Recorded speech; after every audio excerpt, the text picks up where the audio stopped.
I remember the morning of her birthday with a clarity that surprises me even now. The kitchen smelled faintly of coffee, the sunlight glancing off the counters, ordinary and undisturbed, while everything else had already shifted beneath me. I had slept in later than usual, expecting nothing, and yet the silence that greeted me felt deliberate. The messages on my phone were sparse, polite, empty. No invitation, no greeting, nothing to mark the day except a single line I found on the fridge in her handwriting. "Don't come to the party." When I asked her about it later, her words were sharp, rehearsed almost. "All my friends' husbands are successful," she said, her tone a mixture of irritation and pride. "You're just an ordinary teacher. I'm ashamed of you." I said nothing. I simply nodded, turned, and walked out. My shoes clicked softly on the hallway floor, a slow metronome against the sudden quiet that filled the apartment. I didn't argue, I didn't protest. There was no point. My dignity, fragile and private, depended on holding that silence. For the rest of that day, I wandered through the city almost like a ghost. The streets, the shops, the cafes, all seemed indifferent, neutral witnesses to my humiliation. I thought about the life we had built, the small victories that mattered to me alone, the lesson I finally got right in my classroom, the student who smiled back with understanding after weeks of struggle, the small garden I had coaxed into bloom on our balcony. None of it mattered to her. None of it mattered in the company of her friends. Weeks and months followed, each carrying the faint echo of that morning. Friends came and went, some awkwardly, some with curiosity, but none dared mention the party. My presence was quietly erased, replaced by whispered comparisons, polite excuses, and the constant underlying judgment of her peers. I learned to watch, to listen, to absorb without showing reaction. People underestimate you when you do not react, I realized. There is power in being invisible, but it is the slow, accumulating kind. I devoted myself to work and quiet pursuits. Teaching became more than a job. It became a space where competence was measured not by wealth or social standing, but by results, by respect earned through patience and effort. I started mentoring younger teachers, helping them navigate the bureaucracy and classroom chaos with methods I had honed over the years. My students began to thrive in ways that were visible, measurable, undeniable. Yet still, at home, I remained an outsider in my own life. Years passed. I no longer expected recognition from her.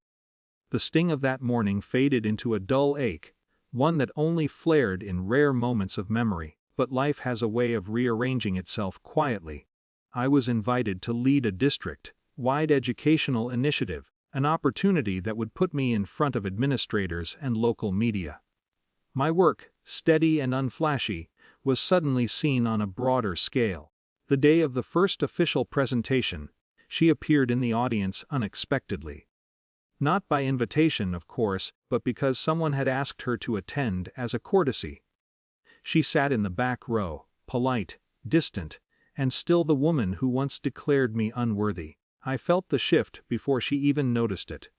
The room responded to competence and results, to clear evidence of impact. When the panel asked for my input, when colleagues acknowledged my insight, the weight of her dismissal from years ago contrasted starkly with the authority I now held. It was calm, professional, and undeniable. I did not look at her. I did not savor a public correction. I merely delivered my work with precision, letting facts and outcomes speak. The recognition I received afterward was quiet nods from peers, letters of commendation, the subtle smile of a principal who had once doubted me. That was enough.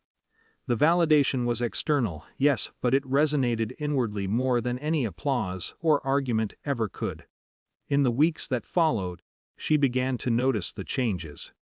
The friends who once scoffed or whispered in judgment now approached me with respect, occasionally even seeking my advice. She did not confront me. She could not undo the quiet accumulation of years, of skill, of patience.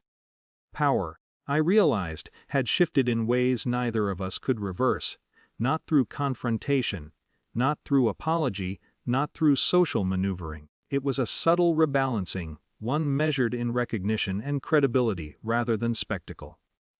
I continued my life with a new sense of self. I remained the same person in essence, still reflective, still quietly distant, still valuing simplicity and teaching over status. But I no longer allowed her opinion, or anyone else's, to define my worth. I learned to hold myself with dignity, not because anyone else acknowledged it, but because I had cultivated it in silence, in small acts, in patient growth. There are mornings now when the apartment is silent, when the sun glances off the counters, and I smile quietly to myself. Not at her, not at anyone else, but at the distance I have traversed, the years of calm endurance, and the authority I hold through competence and integrity alone. The humiliation of that birthday, once so sharp, has been folded into memory, a marker rather than a wound. The victory is quiet. There is no celebration, no confrontation, no dramatic reversal. Only the simple acknowledgement that self-worth, patience, and skill eventually find their place. Authority, once external and unpredictable, now aligns with reality. I am seen, and it is sufficient. I pass her in the hallway sometimes, or hear of her gatherings, her celebrations. I nod politely if required, my silence carrying more weight than any argument ever could. Life has taught me that dignity is not loud, it is enduring, persistent and subtle.